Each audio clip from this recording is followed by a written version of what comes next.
Hello everyone, welcome to learning classes. Today's topic is linear equation in one variable. आज हम math से related एक topic समझेंगे जिसका नाम है linear equation in one variable.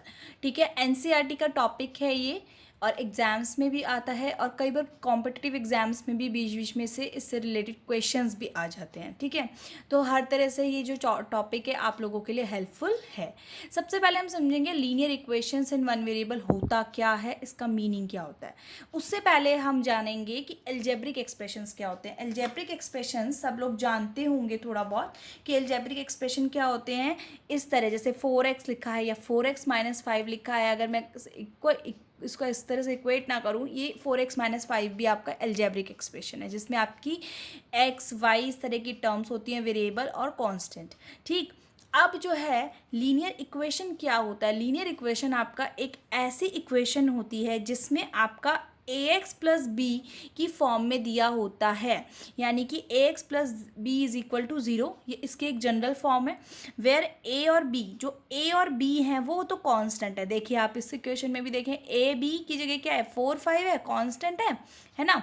लेकिन जो x है इज़ अ वेरिएबल, तो x यहाँ पे भी वेरिएबल है. x की जगह आप जो वेरिएबल टर्म्स होती हैं उसमें y ले सकते हो, z ले सकते हो, m r p एनीथिंग. ठीक है, तो वेरिएबल क्या होता है, वेरिएट होता रहता है, चेंज होगा. तो वेरिएबल की जगह आप x a b c कुछ भी ले सकते हो. Linear equation in one variable is an equation which is expressed in the form of ax plus b is equal to 0. ठीक है, मैंने आपको रिलेट करा दिया. a जैसे 4, b 5. ठीक है, where a and b are integer and x is a variable. a b जो है इंटीजर्स है और x जो है वेरिएबल है, और वेरिएबल को आप x y z कुछ भी ले सकते हो किसी भी टर्म में. It has only one solution. Linear equation in one variable की जो इम्पॉर्टेंट बात होती है वो ये होती है कि इसमें जो है, देखिए एक तो आपको वेरिएबल भी एक ही मिलेगा क्योंकि वन वेरिएबल है. ठीक है, जब आप बड़ी इससे ज़्यादा नेक्स्ट लेवल पे देखेंगे तो फिर आपको और अलग अलग तरह की इक्वेशंस मिलेंगी, बट जो लीनियर इक्वेशन क्योंकि वन वेरिएबल है तो इसमें आपको एक ही वेरिएबल मिलेगा. ठीक, इसका जो सॉल्यूशन होता है वो भी सिर्फ एक ही होता है. ठीक है, it has only one solution. ठीक, तो लीनियर इक्वेशन की जो 2-4 क्वालिटीज़ होती है जो इसमें ही आपको मिलेंगी वो हैं ये, कि एक तो इसका एक ही सॉल्यूशन होता है, इसके अंदर जो वेरिएबल होती है ना, वेरिएबल ये उसकी देखिए पावर क्या है, 1 है ना, ऊपर कुछ नहीं है तो 1 है, तो x की पावर 1, तो यानी कि इसकी जो पावर होती है वो भी हमेशा एक होती है. एक ही इसका सॉल्यूशन होता है, एक ही इसमें वेरिएबल होता है. ठीक है, जब आप बड़ी क्लासेस में जाओगे तो फिर आप लीनियर इक्वेशन इन 2 वेरिएबल्स और उससे बड़ी बड़ी फॉर्म्स भी पढ़ेंगे, बट अभी क्या है, 1 वेरिएबल वाली फॉर्म में आपको एक ही वेरिएबल मिलेगा. चलिए, अब इसके बाद इसका नेक्स्ट बेसिक जो है वो हम समझते हैं. यहाँ तक आपको समझ आ गया. अब यहाँ पे क्वेश्चन ये आ सकता है कि यहाँ तो x प्लस बी है, यहाँ पे माइनस क्यों है. माइनस हो सकता है, ठीक है, प्लस और माइनस क्या आ सकता है, ऐसा कुछ नहीं होता है. नेक्स्ट इज, अब देखिए जो ये लीनियर इक्वेशन की फॉर्म होती है, इसमें जो इधर की पूरी साइड है फ्रेंड्स, देखें ये पूरी की पूरी साइड आपकी कहलाती है LHS. ठीक है, क्या कहलाती है friends, LHS, that is called left hand side. ठीक है, जब हम सॉल्व करते हैं LHS RHS. ठीक, और ये जो होती है इधर की साइड, इसको बोला जाता है friends RHS, that is called right hand side. Okay, और जो ये बीच में आपको इक्वल का साइन दिख रहा है ना, ये वाला साइन, इसको हम बोलते हैं sign of equality. Sign of equality इसको बोला जाता है. ठीक है, तो ये आपकी LHS साइड, ये RHS साइड, और ये जो बीच में होता है इसको हम बोलते हैं साइन ऑफ इक्वालिटी. अब जो इसमें ये x है, ये मैं आपको बता चुकी हूँ क्या है फ्रेंड्स, वेरिएबल है ना. क्या है फ्रेंड्स, वेरिएबल है, और ये जो है इसके इंटीजर्स होते हैं. ठीक, अब इसको सॉल्व कैसे करते हैं. सॉल्व करने में जब भी आप LHS से कोई चीज़ मूव करके RHS की साइड लेकर जाएंगे या RHS से कुछ मूव करा के LHS की साइड ले जाएंगे तो उसका साइन हमेशा चेंज हो जाएगा. कैसे चेंज हो जाएगा, अगर कोई चीज़ यहाँ पे प्लस है, इधर मूव होती है तो माइनस हो जाएगी. अगर यहाँ पे माइनस है, इधर मूव होती है तो प्लस हो जाएगी. ठीक है, यहाँ पे अगर मल्टीप्लिकेशन का रिलेशन है तो इधर आके डिवाइड करेगा, इधर अगर डिविजिबिलिटी हो रही है तो यहाँ के मल्टीप्लाई करेगा. ठीक है, तो इस तरह से ये जो लीनियर इक्वेशन है आपकी सॉल्व हो जाएगी. प्लस का माइनस, माइनस का प्लस, मल्टीप्लाई का डिवाइड, डिवाइड का मल्टीप्लाई, ये इसका जो है बेसिक रूल होता है। और अगर ये आप अच्छे से समझ गए तो बिल्कुल ईजिली आप इन इक्वेशंस को सॉल्व कर सकते हैं। जैसे कि इस वाले एग्जाम्पल को ही अगर हम सॉल्व कर लें, मैंने और भी एग्जाम्पल्स आपके लिए लाई हूँ। देखिए 4x - 5 = 7, ठीक।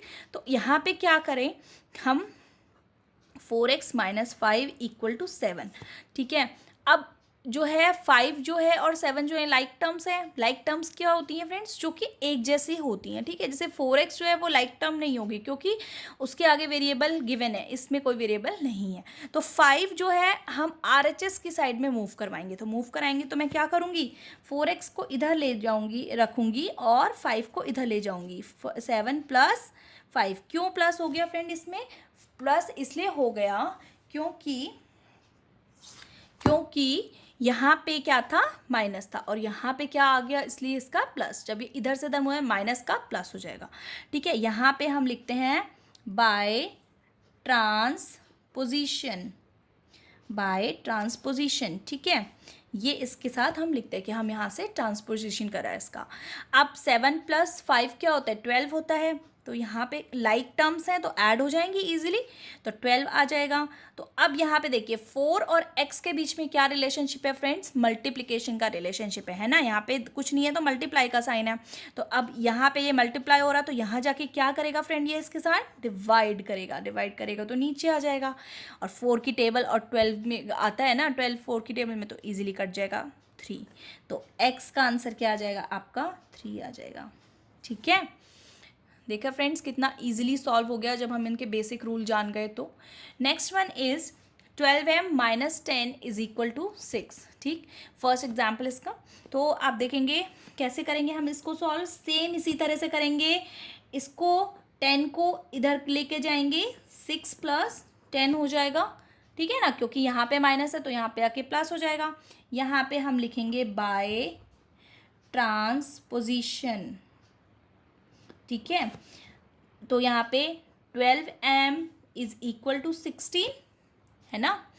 अब m = 12 और m का रिलेशन क्या है, मल्टीप्लाई हो रहा है। जब ये यहाँ जाएगा तो इसके नीचे आ जाएगा। अब देखेंगे इनको कट कैसे करते हैं। कट करेंगे हम जिस भी टेबल में, इजीली ये कट हो जाएंगे उस तरह से। 4 4 ज़ा 4 3 ज़ा, तो आपकी m की वैल्यू कितनी आई, 4/3। तो मैंने कहा था ना फ्रेंड्स, इसमें m की पावर देखिए 1 है ना, a की पावर है, और इसका सॉल्यूशन भी एक ही है। इसके अलावा इसका और कोई सॉल्यूशन नहीं होगा।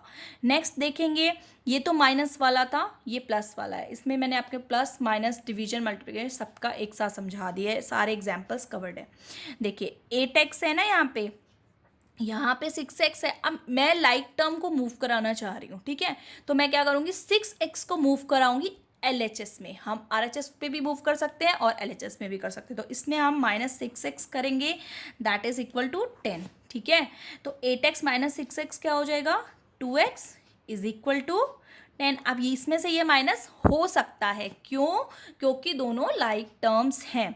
तो लाइक टर्म्स हैं तो 8 - 6 2 और x का x, ठीक है। लेकिन 6x + 10 नहीं हो सकता क्योंकि ये दोनों लाइक टर्म नहीं है, अनलाइक टर्म्स है।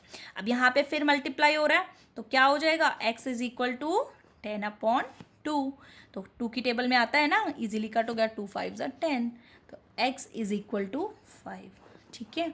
यहाँ पे आपको बाय ट्रांसपोजिशन हर केस में लिखना है। आप ट्रांसपोर्ट कर रहे हैं, जैसे उधर लेके जा रहे हैं चीज़। Next is 8x + 3 + 2 = 42। देखिए इसको हम इजीली कैसे सॉल्व करेंगे, सबसे पहले हम इसका ब्रैकेट ऑफ कर लेंगे, जिससे कि आपकी टर्म्स जो हैं इजी हो जाएंगी सॉल्व करना। तो ब्रैकेट ऑफ करेंगे तो 8 को पहले मैं x से मल्टीप्लाई करूंगी जब ब्रैकेट ऑफ करूंगी, फिर मैं 8 को 3 से करूंगी जब ब्रैकेट ऑफ करूंगी। तो 8 को x से करा तो क्या आया, 8x, और 8 3 ज़ा 24, ठीक है। तो ये तो ब्रैकेट वाला ऑफ हुआ अभी, +2 = 42, ओके। अब इसमें लाइक टर्म्स को फिर से हमें कंबाइन करना है, दैट इज 24 + 2, तो ये हो जाएगा 8x + 26 = 42, ओके। अब हम क्या करेंगे, 8x = 42 - 26। अब 42 - 26 जब हम करेंगे तो कितना बचेगा, 16 बचेगा, ठीक है। यहाँ पे तो प्लस का था तो यहाँ गया तो माइनस आया इजीली, है ना। और यहाँ पे 8 है तो यहाँ पे 8x, ठीक है। तो अब यहाँ पे हो जाएगा x इज इक्वल टू 16/8, है ना। तो x अपॉन 16/8, तो 8 से कटा तो 2, ठीक है। तो x is equal to 2, x की 2 वैल्यू आ गई है। ठीक फ्रेंड्स, होपफुली समझ आ रहा होगा आपको कि प्लस का माइनस में किस तरह से मूव कर रहा है और अपना साइन चेंज कर रहा है। Next is 2y + 5 upon y + 4 is equal to 1। इस केस में बच्चे कई बार कंफ्यूज हो जाते हैं। वो क्या करते हैं, इस y को इसके साथ कंबाइन कर देते हैं, 4 को 5 के साथ कर देते हैं, जो कि बिल्कुल रॉन्ग है। ठीक है, जो y + 4 है वो दोनों के ही नीचे है, तो दोनों के साथ है। ठीक, तो अलग से कुछ भी हमें नहीं करना है। इस केस में हमें क्रॉस मल्टीप्लिकेशन करना होता है। अब जैसे 1 है, देखें तो 1 के नीचे कुछ नहीं है तो अपॉन में 1 ही होगा। ओके, इस केस में हम क्या कर देंगे, दोनों को क्रॉस मल्टीप्लाई कर देंगे। ओके, इसका मल्टीप्लिकेशन इससे और इसका इससे, तो जब 2y + 5 1 से होगा तो क्या आएगा आंसर, 2y + 5 आएगा, है ना। अगर कोई और टर्म होती तो आपको फिर करना पड़ता। अभी भी मैं 1 है करके आपको दिखा देती हूँ। यहाँ पे भी 1 ही है तो मल्टीप्लाई बाय y + 4। अगर यहाँ 2 3 होता तो फिर आपको यहाँ पे 2 3 करके उसको नेक्स्ट पे सॉल्व करना पड़ता और अच्छे से। तो 2y + 5 is equal to y + 4। ठीक है, अब क्या करते हैं, लाइक टर्म्स को इधर उधर लेकर के जाते हैं। अब मैं इसमें यहाँ पे y का ट्रांसपोजिशन इधर करूँगी और 5 का इधर करूँगी, क्योंकि 5 और 4 लाइक हैं और y और 2y लाइक हैं। तो दैट इज 2y। अब y में प्लस है तो इधर आएगा तो क्या करेगा, माइनस। और यहाँ पे देखेंगे 5 में प्लस है तो 5 इधर आएगी तो क्या करेगी, माइनस करेगी। प्लस का माइनस हो गया। ठीक है, अब 2y - y कितना बचा, लाइक है ना। अब y के आगे कुछ नहीं है तो 1 होगा। ठीक है, y के आगे कुछ नहीं होगा तो 1 होगा। तो 1, 2 में से 1 गया तो 1y इज इक्वल टू 4 - 5। तो अब यहाँ पे देखेंगे 4 में से 5 माइनस होगा तो कितना आएगा फ्रेंड्स, 1 आएगा। लेकिन बड़ा नंबर कौन सा है, 5 बड़ा नंबर है तो साइन बड़े नंबर का आता है माइनस। ओके, तो y इज इक्वल टू -1। देखा फ्रेंड्स कितना इजीली हम इसको सॉल्व कर पाए। Next is x upon -4 is equal to 3/4। इस टाइप के भी आपके लीनियर इक्वेशंस आती हैं। तो इस केस में क्या करेंगे, सिंपली यहाँ पे देखें ना, क्रॉस आपने मल्टीप्लाई करा है वही करेंगे। इस केस में भी क्रॉस मल्टीप्लिकेशन करेंगे इस तरह से। तो मैं 4 को इधर लेकर के गई तो क्या हो जाएगा, 4 × x, और इस इधर क्या हो जाएगा, 3 × -4। कभी भी फ्रेंड्स दो साइंस अगर होते हैं, जैसे यहाँ पे मल्टीप्लाई और माइनस, साथ में नहीं लेते हैं, उसके लिए आपको ब्रैकेट बीच में यूज़ करना होता है। ठीक, कन्फ्यूजन भी हो जाती है और लेते नहीं हैं आप, उसकी जगह ब्रैकेट आप ज़रूर लगाएं।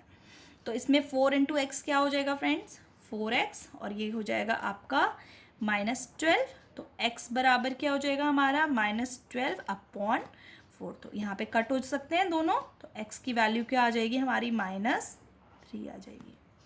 ठीक है, बहुत इजीली आप इसको समझ पा रहे होंगे, कर पा रहे होंगे। Next is r/9 is equal to -11। अब 11 के नीचे कुछ नहीं है तो क्या होगा फ्रेंड्स, 1 होगा। ओके, फिर इस केस में भी हम सेम वही क्रॉस मल्टीप्लाई वाला करेंगे। तो r × 1 इज इक्वल टू -11 × 9। तो r 1 से होगा तो 1 ही होगा, r ही आ जाएगा ना, और 11 9 ज़ा 99 माइनस का। तो r की क्या वैल्यू आ गई है फ्रेंड्स, -99। ठीक है, hopefully friends linear equation in one variable के वीडियो आपको पसंद आई होगी, समझ आई होगी अच्छे से। अगर पसंद आए तो लाइक करें, शेयर करें, चैनल लर्निंग क्लासेस को सब्सक्राइब करें। और इसमें बहुत सारे इस चैनल में टॉपिक्स हैं इंग्लिश से रिलेटेड, मैथ्स से रिलेटेड, तो आप उनको भी जाके एक बार चेक कर सकते हैं। Okay friends, thank you, bye.